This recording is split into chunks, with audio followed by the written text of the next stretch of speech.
Awesome. Patrick, I'm so happy to have you here today on High Vibes NYC. So I reached out to you a few weeks ago and I immediately thought that you would be an amazing person to interview. And then we had our first call on the phone and the vibes were high. Yeah. So yeah, I mean, like, Patrick, what stood out to me is like you're a working actor in LA and you have resilience behind you, but also it seems like you come with an optimistic mindset. And you also are a founder of an AI learning platform, which is very cool. And I'm sure everybody would love to hear about that. What else do you think that the audience should know about you before we dig in? Oh my God, I don't know. Like, who am I to decide what the audience should know or not know? I don't Okay, you're know. an actor. I shouldn't have asked you. So when you normally introduce yourself, like how do you introduce yourself? Did I miss anything? No, it totally depends on the crowd, though. Like if I'm around entrepreneurs, then I'm gonna say I'm a co-founder of a music education app. If I'm around actors or musicians, it depends. Like, am I around pianists? Great, because I'm also a pianist and I own a piano bar here in Hollywood. But so it totally depends on the crowd. I bet that's it kind of goes the same for you too, right? Like you do a bunch of different things, or am I wrong? Like, Yes, but I actually just really like to introduce myself as a human. there you go. Right. I'm a citizen of the world. Like I want to connect on a deep, authentic level. If you want to talk about how I spend my time, we can, but I'd rather talk about, you and what's going Oh. on in your world. But I mean, that's how I feel when I talk to people. No, I Because hear you. I'm right there with you. Because like, do our jobs define who we are? No, they don't. I absolutely not. No, I think a But lot of people's jobs do, but mine yes, don't. Like, I do too many things to be defined by the things that I do. You know. yes. I mean, I feel like I used to be my job. So I think that that's Hmm, why I'm allergic to it. But it's fair. I think that what we are here to discuss is like I think that we both define ourselves with like our mindset, right? Yeah. And I mean that's really what I wanted to talk to you about. Like I think that we should start with you just give us like the background on like how you grew up, your family, your parents, which is very interesting. Let's start with there. Like how did you build your belief system and like what you thought was possible? Like where did you come from, Patrick? Well, I didn't like actively build it. It was always it was a reaction to how I grew up. I grew up in a low income household. We were you know, what like my parents made in total together like 125K a year at most. Often it was way below that. Sometimes it was a little bit above it, but we were on that street full of millionaires and these massive homes and these beautiful homes. And I was privileged to be a part of a really great school system in suburbs of Chicago because my parents decided on that, high property taxes. But it was one of those things. I always kept, comparing myself to everybody around me. I always Uh-huh. did. And, keeping up with the Joneses was a really big thing. But both my parents were creatives. And I think I was really lucky to have parents like that, that didn't have traditional jobs. My mom worked in news. My dad was a dinner theater actor at night. So I grew up, with that comparison mindset for sure. But realizing later in life, in high school and later in college, that what made me different compared to everybody else was that was my strength, that was my strong suit. And I'm really Yes, happy yes. about that. What are the differences that make you unique, and how can you be defined by those things? Hmm. Yeah, competitive advantage. Yeah, I think so. Just being different and like finding things that you love that isn't necessarily a part of the mainstream, but also if you love the mainstream, great. Like I had my moment of loving Marvel movies. Who didn't? I think a lot of people did. And so I'm not just a hipster through and through. Like there's also like, look, I love, cliche sci-fi books. And it's just, so yeah, I don't know. It's hard to say, but using my differences as my advantage. Amazing. Yeah, so I did do a little bit of homework. And I came across a story that you were telling about how when you were 6 years old, you were actually on stage and your dad was like, tell a joke. And like Oh you told the yeah. joke to a room filled with people, right? Because I think it's really interesting. Like when we kind of arrive to who we're becoming like later on life as an adult, it's like everything makes sense. right? In And like, so retrospect, in yeah, yeah, retrospect. Yeah, yeah, yeah. I know, but when you connect the dots back, it's like, yeah, that had to happen exactly. But like, tell the story. It's so cool. So my dad was he was an actor at this dinner theater in Chicago called Gangsters Manor. And it was, no, Dry Gulch. That was the name of it. Dry Gulch. King's Manor was a different one. Dry Gulch was this one, which was like, Tommy guns. It was like a bunch of Chicago, gangsters. And they're talking about, going and doing some stuff and being rowdy and stuff. And so my dad was in this pinstripe suit every night and talking like the classic the Chicago guy That and sounds really entertaining, actually. being a gangster and whatnot. And so he was like, hey Pat, like you're now of age, do you want of age, right? I was 6 years old. He was like, do you want to tell a story, do you want to tell a joke? And I was like, yeah, sure, why not, let's do it. And so he got me dressed up in a tiny little pinstripe suit with a little top Mhm. hat. And I went up on stage and he was like, okay, take it away, Pat. And I was like, okay, so I'm going to roll up. I got my tie on and I'm going to roll up both of the pieces of the tie. Okay. The top one, and I put that under my chin. And then I roll up the bottom one and I hold both of them. And I'm like, okay, everybody, let's do a little poll. Let's see, what do you believe? Which one do you think is going to get down to the end first? When I let these go, which one do you think will unfurl it first? And people are like, the top one, the bottom one, the top one. And I'm like, okay. And I let it go and I say, oh, it's a tie. And like when a 6-year-old kid says that on stage, like they Yes. crack up. And I was hooked from then on. It was Yeah. What getting did to it feel laugh on like? stage. Like, Exactly, exactly. What did it feel like to have that laugh, that feedback from the audience?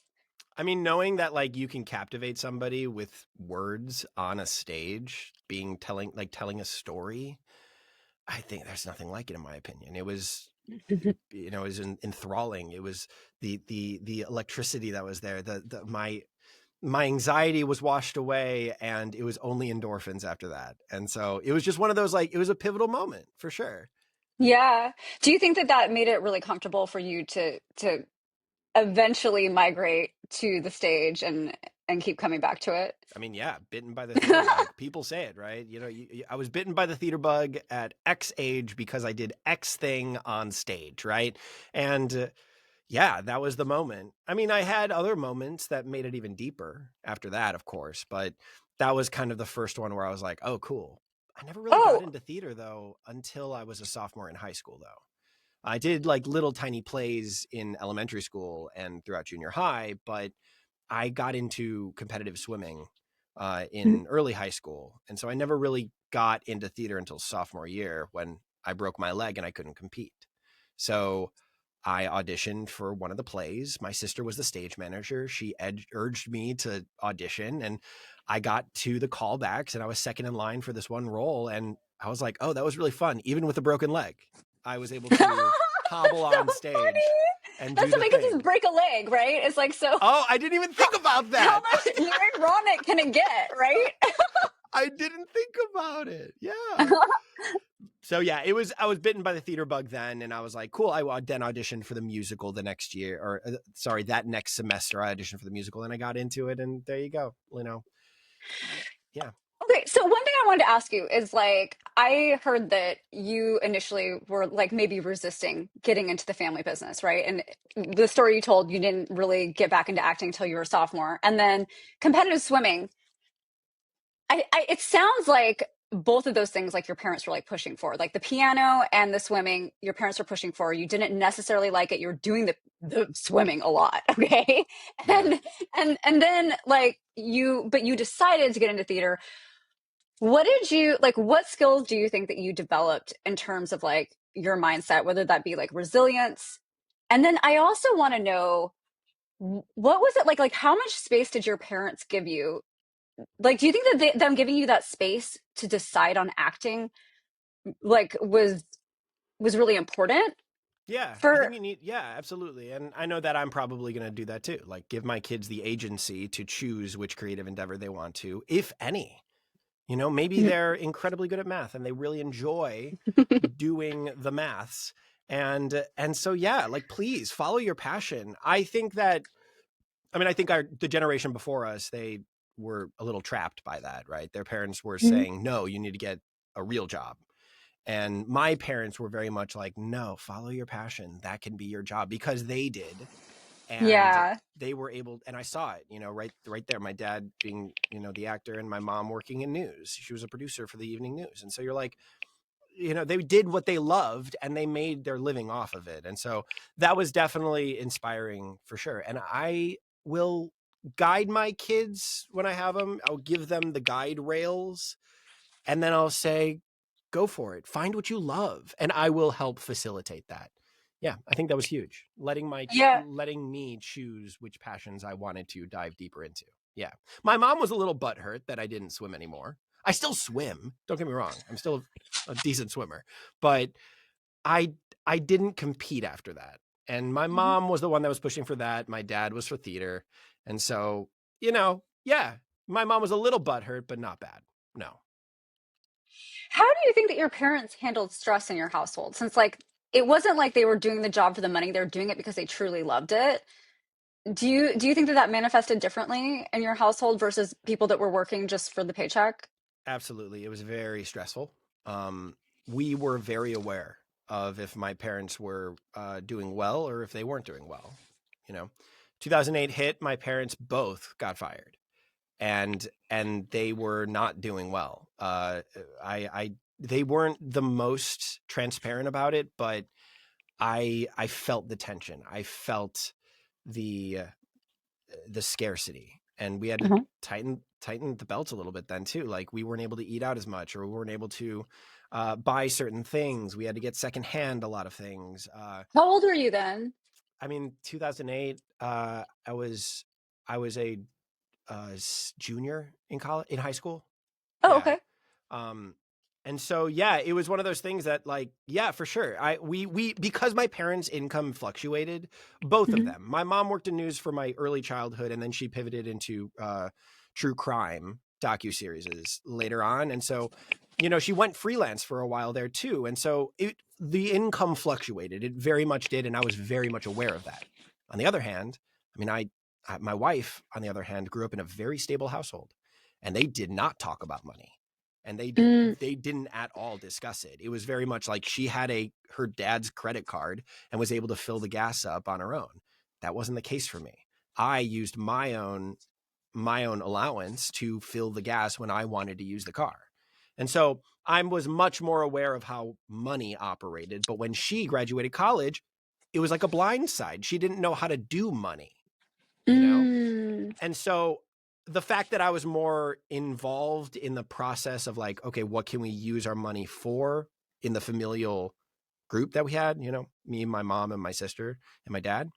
And so it was, I'm actually kind of happy that I knew about finances and money when I was a kid. What about you? I'm yeah. actually curious. Were you a part of those conversations growing up, or were you not? No, I actually was really surprised when you told us how much your parents made because I was like, I have no idea how much my parents See, made. yeah, like I knew some years my parents made in total $40,000 a year. Sometimes they Wow. made 150, sometimes they made 175. Like, they Yeah. never reached 200, but like, it ranged. It really ranged between like 40K a year, where we really didn't have anything to go. We weren't able to go out, we weren't able to do things, right? Yeah. I was only able to cultivate my friendships in my little hometown and be with them at their places or our place, but we weren't able to feed them because it was we didn't have the food to be able to do so. And so, yeah, we were very aware of how our money had to be allocated. Yeah. Yeah, I mean, I definitely knew when my parents were doing well and when we weren't. There was just like there was a time when I was younger when they struggled a little bit, and then there was a time when I was older when they struggled for maybe, I don't know, 8 months, but it was quite bad. Okay, yeah, yeah. But then the rest of their career, like they had lows and highs. And but I they never told me like figures. They never discussed like how much we're spending on food a week or anything like that. But I mean, I did know if it was like, if this was a big decision to eat out this night, like, oh God. You did know. Like, Oh, see, yeah, that's helpful. I think that's very helpful. I don't know. I didn't want to know You that. didn't Yeah, want to know. Yeah, it did make me think like, wow, I don't like this feeling. I don't want to Right. feel like this, like I really love making money. I worked, my parents owned their own grocery stores for most of my life, and I Oh, I very cool. loved working for them. I love getting my paycheck. I love having my own money. I think it's amazing. Yeah. Yeah, no, that's great. I mean, I think that's a very important skill to learn early on, and a lot of people don't. When they grow up in higher income households, I think that that can be a crutch that the parents are like, they shield them from Mm. the trials and tribulations of money making, and then they get completely blindsided, my wife included, when they leave their college and they don't they oh, I now have to get a job. Cool, let me get a job. And they realize like, huh, it's actually much harder than you think. You know? That's awesome. Okay, so but wait, let's go back because I did ask you this and you didn't answer. So what kind of mindset and like framework, like did you develop anything when you were a competitive swimmer? Like I imagine that you had to develop something in terms of like at least getting yourself like hyped up to get up early and go to practice and like and do it day in and day out. And maybe that built like some sort of resilience. I don't know. It may have. I wasn't necessarily aware of it at the time. Um, I'm not gonna like prescribe something that because I wasn't actively thinking about it in the time. But we can Yeah. always look back, right, and Yeah, say, yeah. I want you to look back. Yeah, I yeah, want you to look back. that time definitely taught me grit. It taught me, Hmm. work hard, and you're going to get better. Mm. I was the mile. I swam the mile. That was my, Oh, cool. and I swam 400 back, and I think the IM, it was like a 200 IM or 400 IM, 800 IM. And I swam back for that. I swam backstroke, and so it was I was the long runner. I was the one that was going to be, okay, Pat, go swim 1,200 yards, and then everybody else is training for sprints, and here I Mm. was like alone doing the like long haul of like just going. And I think that definitely taught me like, just keep pursuing it, just persist. And Yeah. you're tired, then slow down a tad. You're not going to stop though. Just slow down a Hmm. bit, and then keep going. And for sure, I definitely think like sports can help with that. You see the incremental progress. You can literally feel yourself getting stronger. I definitely felt that in sports when I was younger. Yeah. That's amazing. Okay, let's talk about, you told me that, was it the first year that you moved out to LA to be an actor? You went on like 340 auditions? What Yeah. was it Yeah, in a year? it was like 342. Yeah. And you did you say you got like five jobs? Is I that got what it 5 was? jobs. Yeah. Okay, Yeah. so what did you do with all those no's? I internalized the shit out of them, and Really? I mean, like, not necessarily. I I didn't. I realized, and I don't know if this is because of like my situation growing up or what I got myself into. But no's, when somebody tells me no, that does not discourage me. No, that only feeds my desire to do the thing even more. It really does. I don't know if that's a mindset that I cultivated on my own, but that is 100% the case for me. I see other people and no's just completely discourage them, or they internalize them and they don't like the feeling of being told no. I'm Hmm. completely the opposite, and I don't know where it came from. I I like being told no because I'm getting information from that. I'm Yes. I'm learning from that. I'm Yes, growing yes, from that. yes. And so I don't think a no is a no forever. A no is a no for now. Hmm. And you can always pivot, or you can always grow and change and adapt.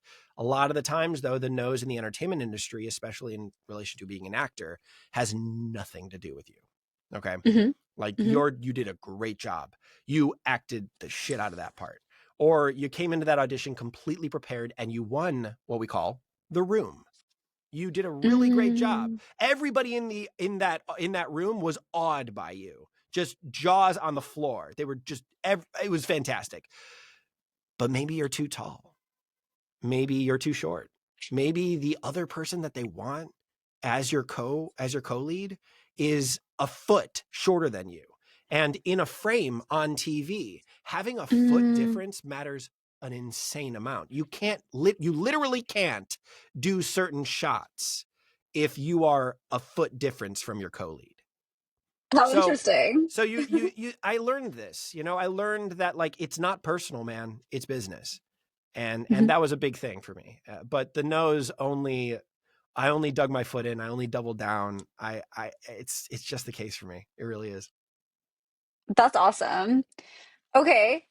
I think that the audience would really like to know because you co-founded your own startup, right? And like let's do like a quick what is it? Tell us what you're doing. But I want to dig into like when you met your founders and everything because that's always a really cool story. Oh yeah, super kismety. Yeah, it's called MuseFlow. It's called MuseFlow. It teaches piano in a very different way. I grew up in the traditional lessons. I did 8 years of piano lessons. My parents ground me for not practicing because I hated these lessons. I hated it. I was not good at practicing. My ADHD brain just did not enjoy this process, right? And so after 8 years, I ended up of lessons and my teacher retired. I ended up finding my own way of teaching myself, which was this very um, iterative flow state sort of improvisatory way of taking the rudiments of piano performance and putting that in all these different contexts. And so that sort of flow state, that iterative, putting the rudiments inside of the context of all of these different musical experiences, that is what MuseFlow is. I was here in Los Angeles. I did the acting thing for 5 years, and I was enjoying it, but I wasn't really making a full living. I was still being a waiter, I told myself, I was like, I'm going to give myself 5 years out here, right? And so Hmm. then I was getting really depressed, and my wife was like, "Why don't you go play piano? You've been doing it your entire life."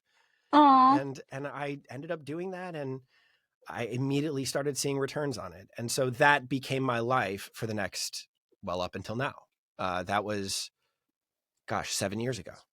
And so I cut to then. I was a professional pianist. I had 3 gigs here in Los Angeles, 3 regular gigs throughout the week. I went to 2 different restaurants here in Los Angeles, and I played background jazz. And then I had my piano bar gig, and there I make really good money. You make good money doing these things because it's all request shows. Everybody's coming up to you, tipping you, and you play what they need, right?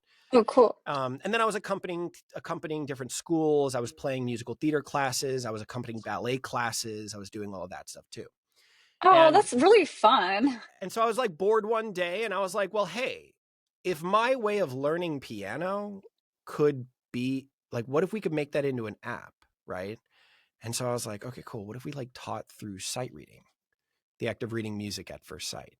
Right. What if we gave the rudiments, we put the rudiments inside of music you've never seen before that never repeats, and it continues Yeah. flowing, and you continue playing until you get 95% accuracy at the goal tempo.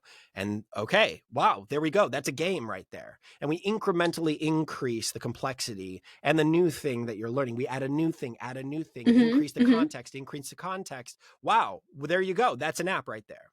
And so I was like, okay, what are the 3 main pillars of music education, right? We've got the rudiments and we've got sight reading. And so we combined those two. Then we got repertoire, actual songs, right?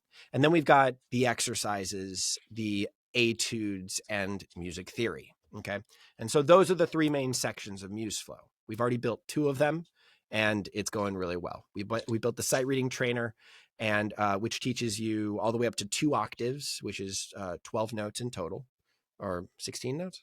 No, 14 notes. And then we polyphony, which is 2 notes at one time. And so we teach you everything that is necessary to play all of that within 27 levels. And we give you interactive tutorials that teach you the rudiment, and then we give you a sight reading that never repeats, and you just go until you play 95% accuracy at the gold tempo. You play 4 phrases in a row, and then you've learned the thing, right? And so I came together with one of my good friends, Stephen Gizzy, and I was like, hey, I got this idea. He's a piano teacher. And I was like, what do you think? And he's like, I've actually thought of something very similar. I thought about it, but instead of like us having to write all the music, what if we used generative AI to actually make the actual phrases of music that you're playing? And then what if it can be personalized and adaptive to how you're Hmm. playing? And I'm like, whoa, pattern recognition. We've realized that you're having an issue with this one specific interval per se, right? Like perhaps you're having an issue between Yeah. C and E. What if we recognize that and then we give you more music that exercises that interval until you've increased that meta skill, the accuracy of that meta skill up to parity with everything else that you're playing? Whoa, that changes the whole game, right? That means we can adjust the complexity dynamically based on how you're playing. And That's so we're in amazing. the process of building that. And so and then we were like, great, that sounds awesome. And then we developed, and then we were like, let's get money. And then we brought this to a Wait, couple. but when you say you developed, did you guys Oh, hire people or? just the Oh, idea, okay. right? Mm-hmm. We were like, we had so many hours of conversation. We recorded them all too. And Oh, and cool. we had just 6-hour long sessions where we just dove deep into these concepts and how we wanted to do it. And then we wrote our Bible. We wrote like an entire 60-page document that Mm-hmm. explored that all the different sections of MuseFlow and how we wanted to build them.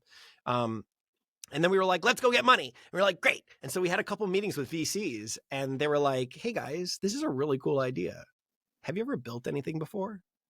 Oh God. And we were like, Here, they're coming to kill your dreams. Okay. oh no, we haven't. I'm a pianist though. And he's like, yeah, I'm a piano teacher. And they're like, guys, we're not going to give you millions of dollars until you actually prove that you can build something. Oh my God. I was like, Okay. But you okay, did it. cool. I was like, that sounds great. And so me and Gizzy, again, weren't deterred. We were like, let's go find co-founders. Let's go find technical co-founders, people that can actually build this, right? Yeah. And so you wanted to talk about how we met our technical co-founders, right? Yeah. Yeah. Yeah. So super kismet. We were very, very lucky. We were at a birthday party of a friend of a friend of a friend and his cousin. We ended up just totally vibing with. We were great. We ended up becoming really good friends. He's a software engineer. He's a back-end engineer at a very high medical insurance company. And so he makes a lot of money. And so we would never like ask him if he wanted to join. No. We just kind of wanted to like pick his brain about the agile method and all of the different product development cycles and the software development cycle and all that stuff, right? And so we ended up going on this long hike with him, this 4-hour long hike up in Malibu. And we just kind of dove into what MuseFlow is all about. And he told us all about the software development life cycle and what the difference between waterfall and agile is, and all of the different things that are necessary and how you can build a company, like when you're building a piece of software and what engineering actually is. And anyway, he got obsessed with the idea of MuseFlow and all the databases that would be needed to build something Yeah, like this. yeah, you And I'm got him. like, You got him with the databases, like all the hardware. He was like, or well, I guess it's in the cloud now, but like he was so excited about that. I'm like, thank God you're excited about that, because I am not, we need people like that. And so a week later, he texts us and he's like, hey guys, I'd like to have a meeting. And we're like, what? A meeting? And he was like, yeah, a meeting. And I'm like, okay, I'll set up a virtual meeting. And so we set up a virtual meeting and he gets on there and he has a presentation that says why Steven, his name is Steven as well, why Steven should work at MuseFlow. Oh He my God, I pitched, he love it. pitched I love it. us on him. We were like, wow, sold, done. And so we decided to split the pot with him, right? We created a C Corp because we knew we wanted a board of directors. And so we split the equity 3 ways with him. Mhm. And the other guy, this was again super kismet. Okay, Steven is a back-end engineer, very, very useful, but he doesn't know much about the front end. He's done front end before, but he doesn't know. He's not proficient. He's done full stack development. Like he's done the thing, but he didn't necessarily tell us that he would like somebody who would only work in front end, but we kind of knew it. This was pure luck, I swear. I walked into one of my gigs. It was at Maggiano's here in Los Angeles. They're the only Maggiano's in the country that has a piano in their bar. This beautiful baby grand piano that I loved playing. RIP, that Maggiano's closed down. But when I was still working there, right, I walk on in and I'm like about to start my shift and I see this dude sitting at the piano. was playing this beautiful Chopin piece, right? This romantic classical piano piece. Oh, wow. And so I'm like, I go up to him and I'm like, hey, what are you doing? I'm supposed to start my shift. Who are you? And he's like, oh yeah, I live right around the corner. I come in here all the time. They let me play. They feed me sometimes. And I just love playing this piano. I love this piano. I'm like, the piano's great, right? And he's like, yeah, it's so good. And I'm like, yeah, well, I mean, you don't have to stop. Like, do you want to just go back and forth? Like, my shift's about to start. So I'll play and then you play and I'll play, you play. It's called trading songs. And so we did that. And we started talking throughout this, right? We're just playing piano. And so like we can talk. And so we started talking. He's a software engineer. He's a classically trained pianist. And I buy him dinner. I butter him up. I show him the MuseFlow pitch deck. And a week later, he calls me and he's like, Pat, I can't stop thinking about MuseFlow. I think it's Oh a good my idea. gosh. I would love to Dude, help. I'd love to help in some way. And I'm like, Patrick, you want, please, let's bring you on. And so I told everybody and we all vetted him and all that stuff. And like, he was great. He's awesome. His name is Andrew. He's young, but he is so good at what he does. And we're very lucky to have both of these incredible engineers on our team. yeah. Yeah. Patrick, I love it. Like all of these stories of like when things are being built or like new ideas, it's like it just all comes together with like the perfect people. Like you guys were like supposed to meet. It's like so amazing. I love it. That's what it Okay, feels so like. Yeah.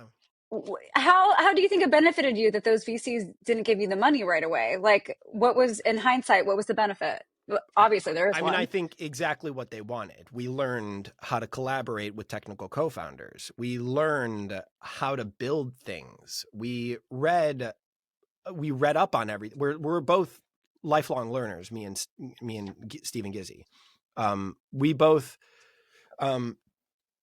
love to learn, right? And so I read countless books on the product life cycle and software development and how to build a good company, how to be honest and earnest and like grounded and what not to do and all of these things. Like, how can I truly preserve who I am and still build a very good, healthy company, right?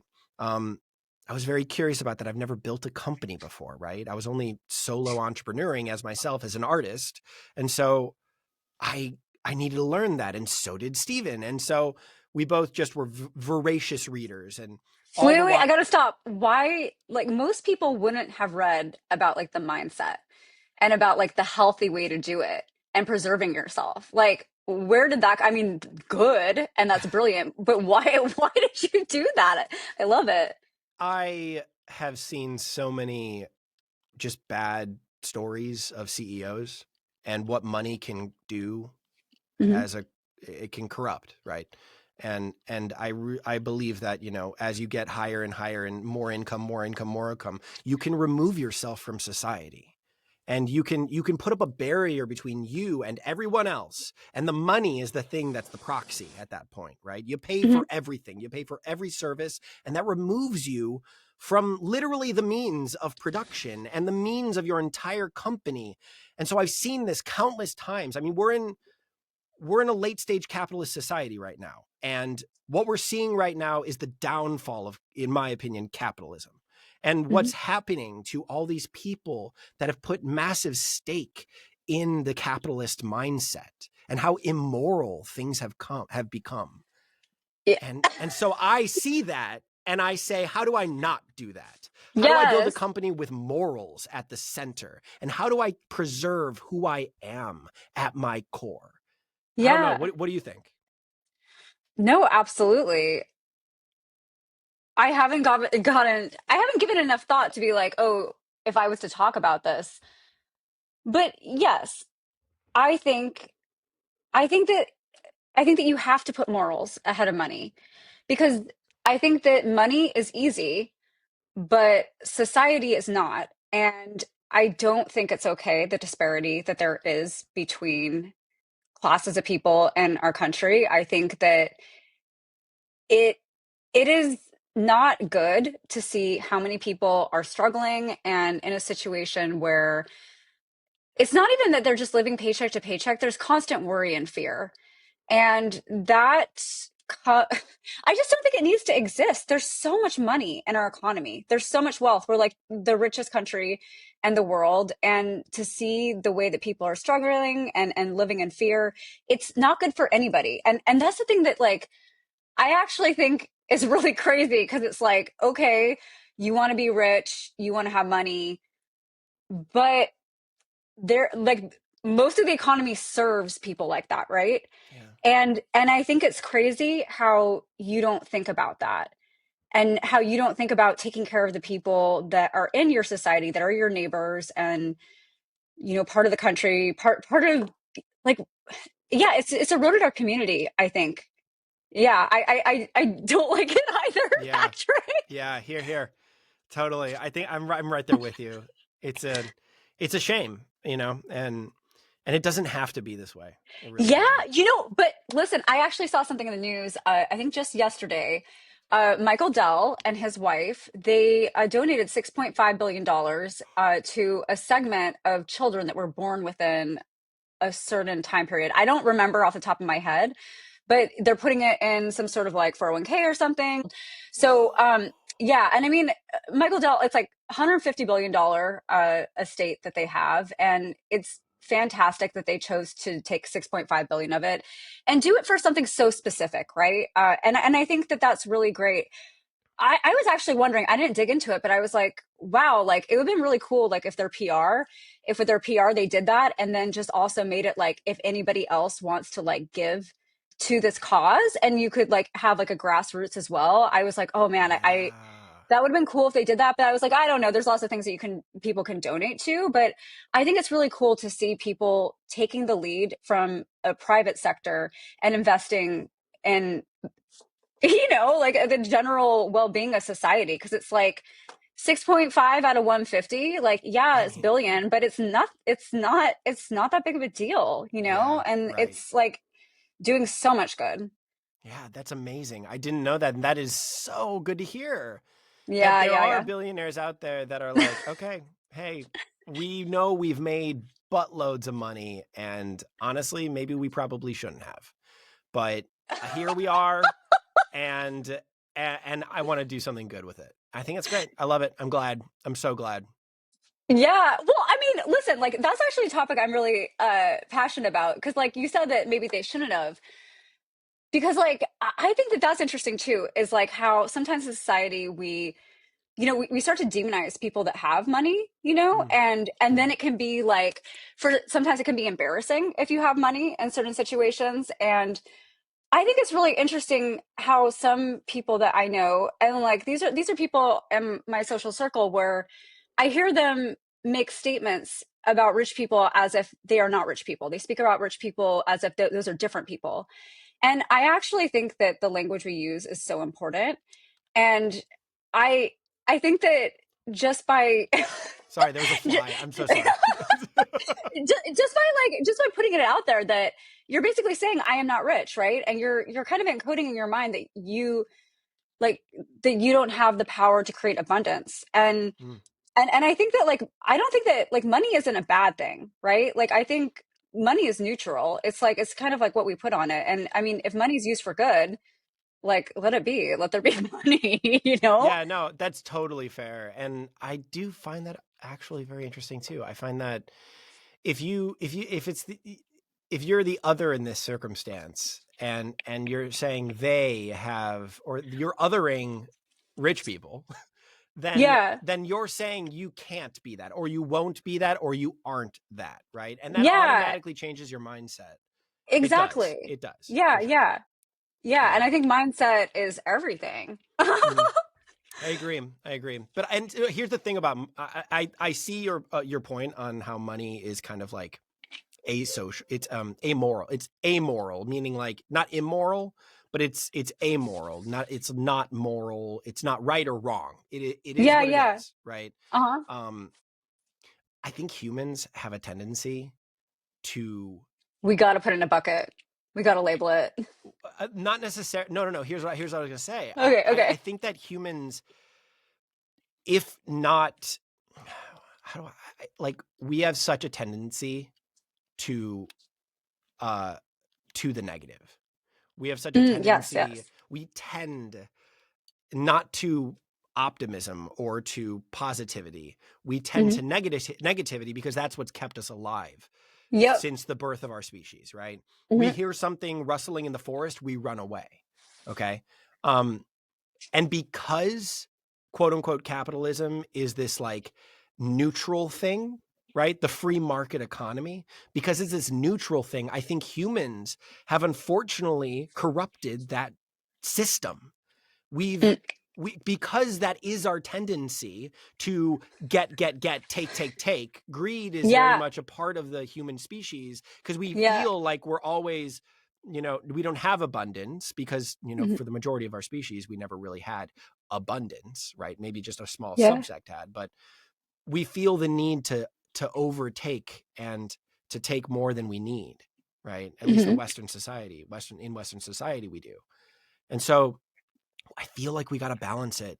I think the fact that money is neutral and the fact that the free market is neutral, we've unfortunately, as a species and as a society, have corrupted it.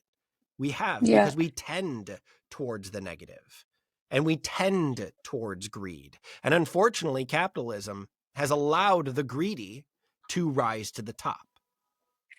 And so I really do think that, like, even though money is neutral, we got to balance it with something.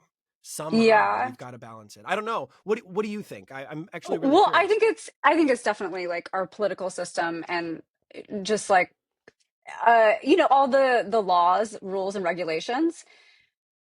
All of these things have been built up over like hundreds of years, and things have changed so much. And like a lot of things were put in place to control, but I Mm, think that it also can be used to manipulate. And I think that we've kind of outgrown our current system, and I think that we need to reimagine what it is. Just, I mean, with AI alone, it's going to change so much even more. And I just don't think that we have a framework that's going to sustain like what we need it to if we're going to evolve, you yeah. know? Yeah, Hmm. totally.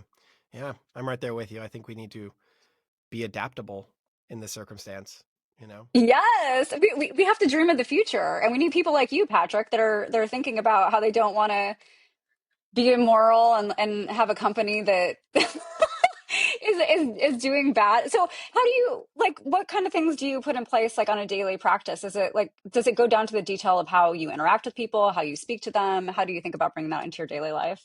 Yeah, I think that I think the opinion that, well, for me, I call it the Picard method.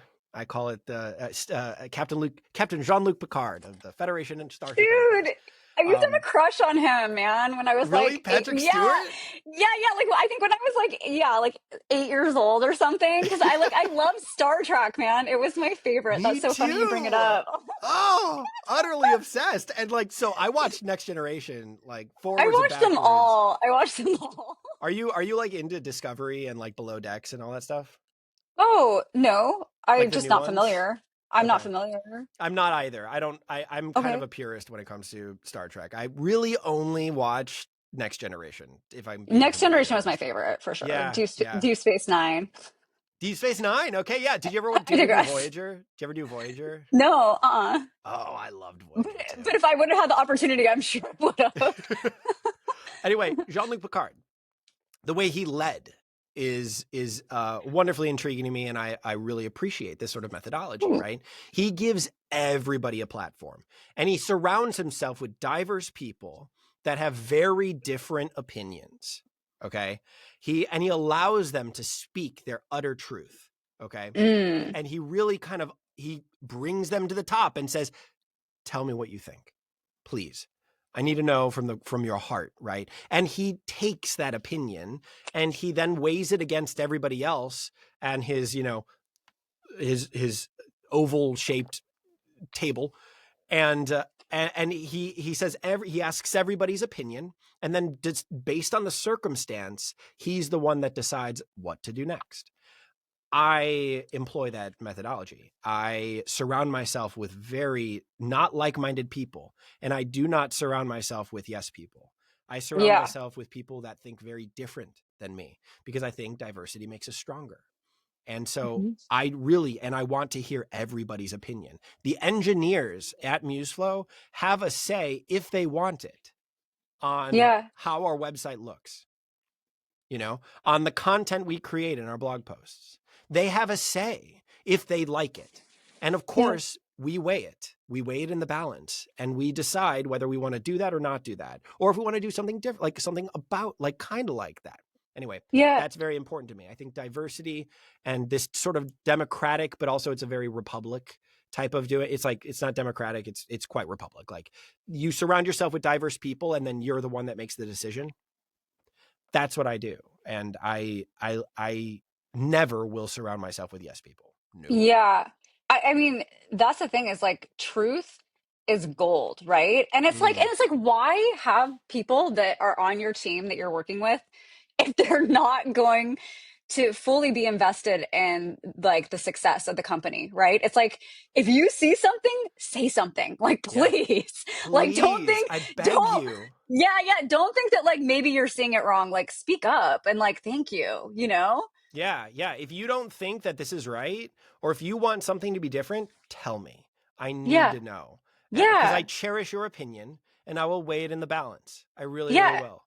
And it's just like more information, right? Because it's like the more information that we have at the time of making a decision, the better. Absolutely. Yeah.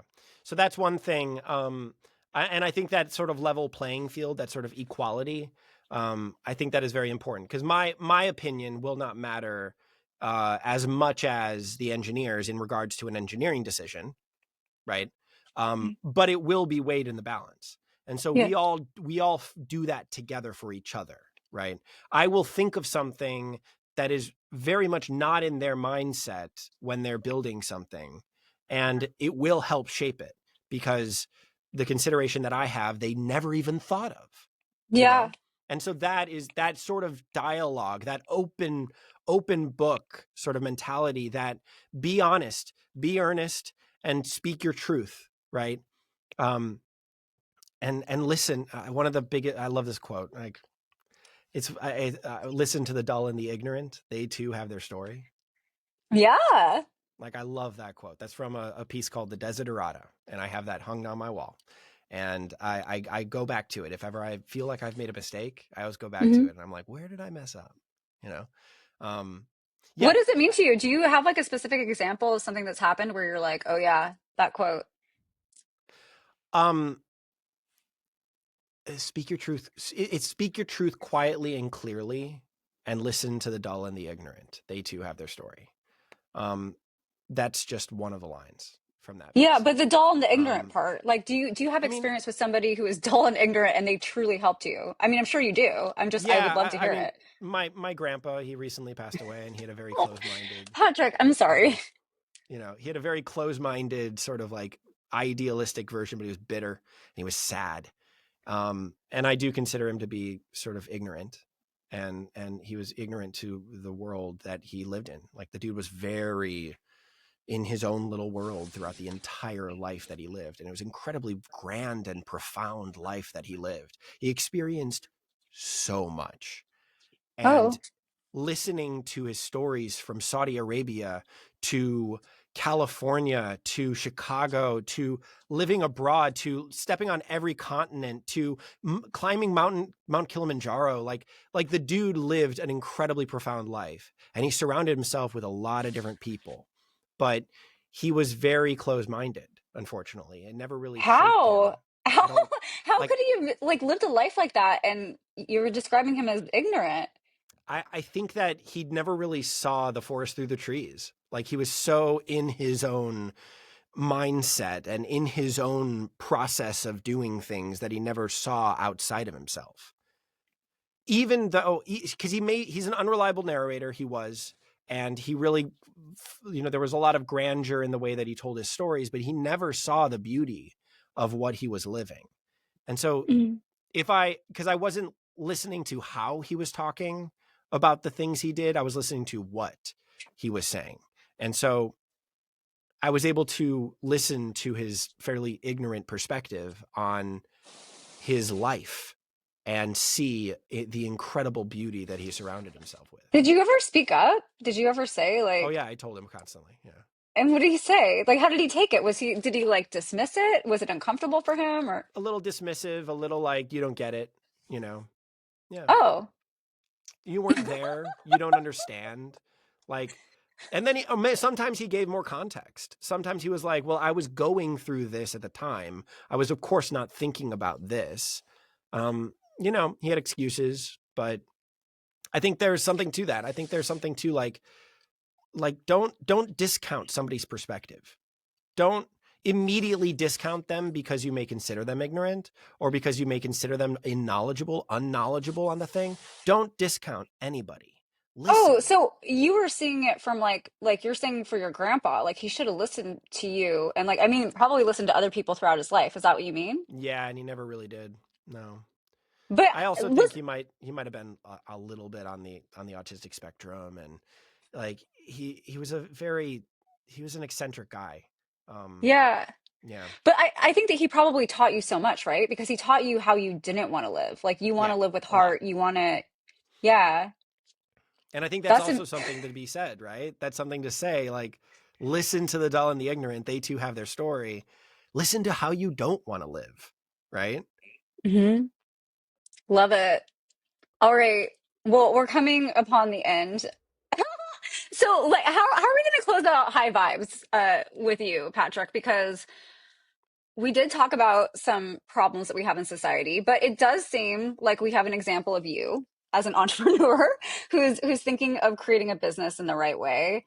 What other like high vibe thing do you, I don't know, is it something you do every day? Is it something you're excited about in the future? Hmm. Um, I don't know. I think that I don't know. Like, I work out every day. I Yeah. Well, I counteract I live very big. But I counteract that with stillness. Um, so I try to stay grounded as much as possible that way. Um, I counteract it with silence. I I live a very noisy life, right? But mhm, I do always try to balance it out with quietness and stillness. Um, mhm.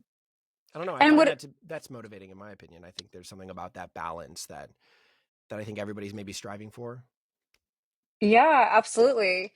And what does that look like for you? Is it just getting in nature, or is it just like not having the phone and like no music and just like it being quiet or Yeah, I'll drive. I mean, Los Angeles, right? So I'll drive, and I'll be in silence, or I'll go for a walk at night, and I'll wear sunglasses. Like I want to dead it, and I'll wear earplugs, and I'll dead in the amount of stimulus that I have, Mhm, because I like that silence. I like that quietness. I live a relatively loud life. I mean, I'm around music constantly. And I'm very stimulated by the computer all the time. I found ways to mitigate that a little bit, low light and blue light filters and all that stuff, right?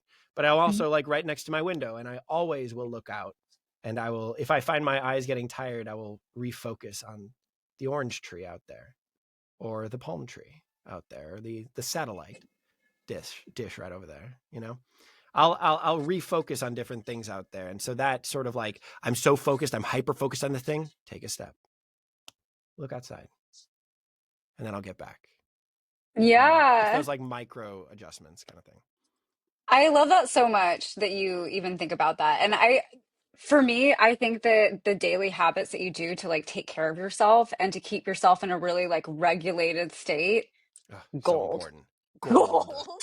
Yeah. Like it like and those things aren't even, they don't even cost anything. It's just Right. your time and like working it into your schedule and like the workouts, like because it's like it's for your mind, right? The workouts are for your mind because Yeah. it's part of your body. Yeah. I'm assuming you're like, you work out a lot too. Yeah, I'm all for it. My whole day is like, yeah, it's like foundational. It's like you wake up.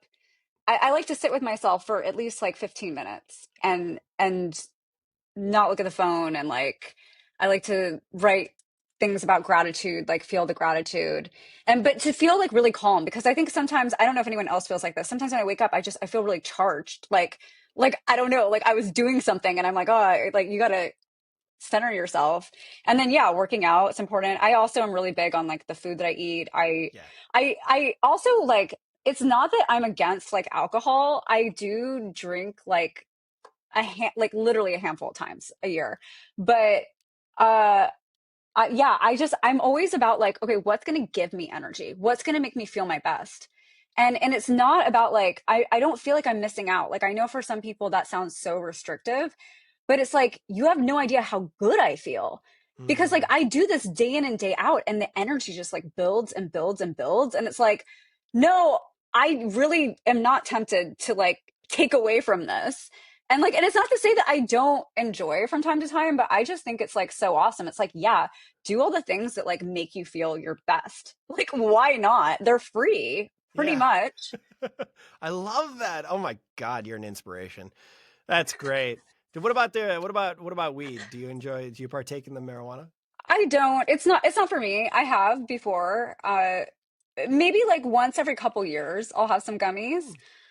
Hmm. But for me, I'm mostly I've been completely sober for like 3 months, like nothing, like no substances. Yeah, sometimes I will take something, but it's like a special occasion and it's usually not going to be alcohol. What about coffee? Oh, yes, but only one coffee a day and not Okay. afternoon. Yes. Nice. All right. Wow, you are incredibly well balanced. And don't get me wrong, I feel the whenever I stop drinking for like a week, right? And then I can slowly feel my body having more energy. It's Yeah. addicting. It is utterly addicting. And then unfortunately I'll get into a circumstance. It's Yeah. inevitable. You know, like I'm a pianist at piano bars and restaurants here. Like I'm gonna drink, right? And it is just like it is very much a part of my world here in Los Angeles. Like the drinking culture is Yeah. unfortunately places I'm literally working in circumstances where that's the case, right? So, you know, I'm tempted all the time. And I also have like I have alcoholism in my family and an addictive personality. And so I try to mitigate that as best as possible. But by golly, I feel what you're feeling. I know exactly what you mean. I've never been able to sustain that though. And so I'm extremely Yeah. jealous. I really am. It sounds like an incredible feeling that you feel. Yeah. Yeah. But I understand your take too, because I mean it's fun. It's fun to like lighten up and like be with people and just like really enjoying the moment, you know? Mm, mm. Because I think that not so much for me, like I don't think that I need it. I don't want to say this to offend anybody, but I don't think I need it as much. But I love it when other people can open up and other people can like speak their truth and the connection that you can have sometimes with those conversations. Do you feel like you can speak your truth without it though? Oh, absolutely. There you go. There you There go. Some isn't, people there's need that social lubricant, as they say, you know? no. Like it's almost a problem. Like there is Oh, no situation where I'm gonna lie. Like I have nothing but truth. Yeah. that's great. That's good. Oh, Robin, see, you're the inspiration. You really are. No. Okay, Patrick, I'm so happy. Thank you so much for taking an hour of your time. I can't wait to see what happens with MuseFlow. I signed up for it because I'm not even joking. Yesterday, I was talking to somebody and I was saying, like, oh, yeah, I meant to pick up playing piano again. And I did get a keyboard and I think it might be compatible with the software. And I played it just a little bit last year. And I have to say, like, it's so fun going back to things that you did as a kid when you're an adult. And like, Mm. it felt so good because I was like, oh, I remember where CBD is and like, and reading the music, you know, and getting back into it and like feeling what it feels like to have that connection, you know, when you're doing it. And so, yeah, I'm going to try it out with MuseFlow because I think that might be my ticket. And yeah, I'll Well, try again. let me give you and your audience a coupon code, a 50% Oh, off for life coupon code. Okay. oh, come on, Patrick. We So don't need it no, for life. I do it. I do this on occasion whenever I feel compelled to, and the fact that you've tried it or you're going to try it, and please let me know if you have any problems. Like I'm here to help. I know there's some bugs in the iPad app right now, and so I'd recommend using your laptop right now. Use I Chrome. don't have an iPad, so we're good to go. Great. Use Chrome browser. That's always the best. And just, yeah, you signed up already. Heck yeah, keep going. If you need like a recommendation on the right cable, if you don't have the cable, let me know. I'm here to help. Okay. And No, Patrick, that's for everybody out there who's listening too. If you have any problems amazing. setting up MuseFlow, let me know. But here's the coupon code. I'd like to use maybe, I don't know. Can we just use Robin 50? Yeah. Yeah. Yeah, Robin 50. We'll set it up. Robin 50. And great. Let's put that in the show notes. Yes. And anybody can use it. I'll make that coupon code right now, actually. And so you can, if and when if you decide to sign up at the paywall, you'll be able to put it in. There's gonna be a little thing that says "Got a coupon code?" question mark. You click It's that. super easy to sign up. It was like 2 clicks, guys. Nice. You Love can do that. it on autopilot. You got this. That's great. I'm so glad you said that. Thank you. Yeah, easiest sign up ever. Great. Well, let me know if you have any questions. But when you hit the paywall, if you decide to sign up, you can use that coupon code Robin50. Okay. Amazing. Patrick, thank you so much. I really enjoyed the conversation. I hope everybody that's listening enjoyed it as well. And let's keep the vibes high. Yeah, Robin. Thank you so much for having me. Have a good night. You too.